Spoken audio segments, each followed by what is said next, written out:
Trading में successful होने के लिए हमारी साइकोलॉजी एक सक्सेसफुल ट्रेडर वाली होनी चाहिए। तो आखिर क्या है ट्रेडिंग साइकोलॉजी और कौन से वो 5 साइकोलॉजी सीक्रेट्स है जो हर सक्सेसफुल ट्रेडर फॉलो करता है, जानेंगे आज सब कुछ इस वीडियो में। देखो, किसी भी ट्रेड में एंट्री लेने के बाद आप उस ट्रेड को कैसे मैनेज करते हो, चाहे वो ट्रेड प्रॉफिट में हो या फिर लॉस में, ये डिपेंड करता है कि आपकी साइकोलॉजी कैसी है। फॉर एग्जाम्पल, मान लो कि एक ट्रेडर है जिसने एक सेटअप बनाकर रखा है कि कब एंट्री लेनी है और कब एग्जिट। मान लो कि उसका 2-3 बार प्रॉफिट हो गया, लेकिन जब उसने उसी सेटअप से 4-5 बार लॉस किया तो वो अपने इमोशंस को कंट्रोल नहीं कर पाता उस सेम सेटअप को बार बार फॉलो करने के लिए। फिर वो इंसान नए नए सेटअप बनाने लग जाता है। आपके पास बस एक सेटअप होना चाहिए जिसे आप प्रैक्टिस कर सको डेली बेसिस पर, और आप देखोगे कि वही आपको ज्यादातर पैसा बना कर देगा, क्योंकि आप उस सेटअप पर मास्टर हो चुके होगे। इसलिए वो पहला सीक्रेट जो कि आपकी साइकोलॉजी को स्ट्रॉन्ग बनाएगा वो है have a trading edge. Trading edge का मतलब होता है जब कोई सालों तक ट्रायल एंड एरर कर करके एक ऐसा सेटअप बना डालता है जो कि मैक्सिमम टाइम उसके फेवर में चलता है। इससे क्या होगा कि जब भी वो सेटअप फॉर्म होगा आपको ज्यादा सोचने की जरूरत नहीं पड़ेगी, आपको बस डायरेक्टली ट्रेड लेना है। इससे ये होगा कि आप अपने इमोशंस को साइड करके एक रोबोट की तरह काम करने लग जाओगे। लेकिन जो मेरा एज बना है वो है वीकली ब्रेकआउट, जो कि मैक्सिमम टाइम मुझे प्रॉफिट बना कर देता है। वैसे तो मैं लॉन्ग टर्म इन्वेस्टमेंट को ज्यादा प्रेफर करता हूँ, लेकिन आज के टाइम पर हर किसी को ट्रेडिंग ही करना है। ऑप्शन ट्रेडिंग करके,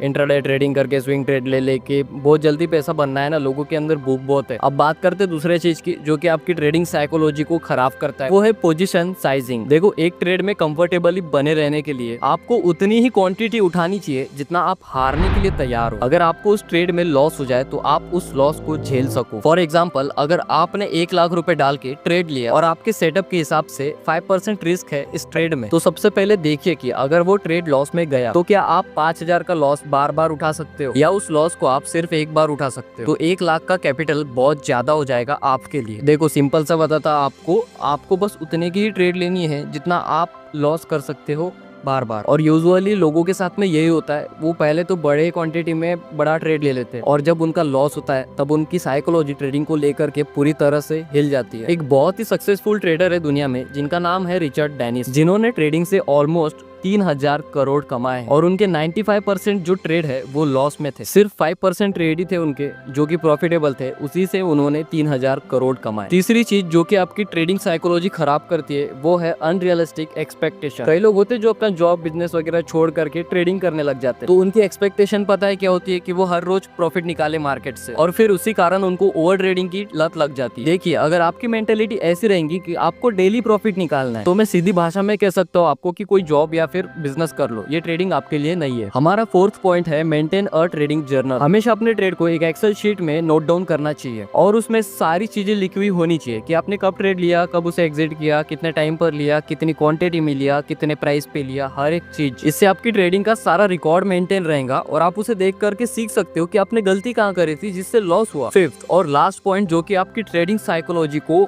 इम्प्रूव करेगा, आपको एनर्जी देगा, ताकत देगा ट्रेडिंग करने के लिए, और वो है मल्टीपल सोर्स ऑफ इनकम। देखो, अगर आपके पास में मल्टीपल सोर्स ऑफ इनकम रहेंगी, आपके पास 10 रास्ते रहेंगे पैसे कमाने के लिए, तो आप जो लॉस करोगे ट्रेडिंग में आप उसको झेल पाओगे और ट्रेडिंग करते वक्त आपको ज्यादा प्रॉब्लम नहीं आएंगी कैपिटल को लेकर। और ट्रेडिंग साइकोलॉजी पर कई बुक्स भी अवेलेबल है मार्केट में जो कि आपको पढ़नी चाहिए। और आप चाहते हो कि स्टॉक मार्केट में ग्रो होना है और जल्दी ग्रो होना है, तो आप जल्दी ग्रो होने की सोचोगे भी नहीं। और मैं कुछ गलत नहीं कह रहा, आप जाकर के इस वीडियो को देखिए, फिर आपको पता चलेगा कि आखिर स्टॉक मार्केट में कैसे ग्रो होते हैं, जो कि आपको कोई नहीं बताने वाला। अगर आपके कोई डाउट्स हो तो आप कमेंट सेक्शन में पूछ सकते हो, और अगर आपको मेरे वीडियोस में कुछ हेल्पफुल लग रहा हो तो सब्सक्राइब करना मत भूलना। तो मिलते हैं एक और नए वीडियो के साथ। Tata, bye bye.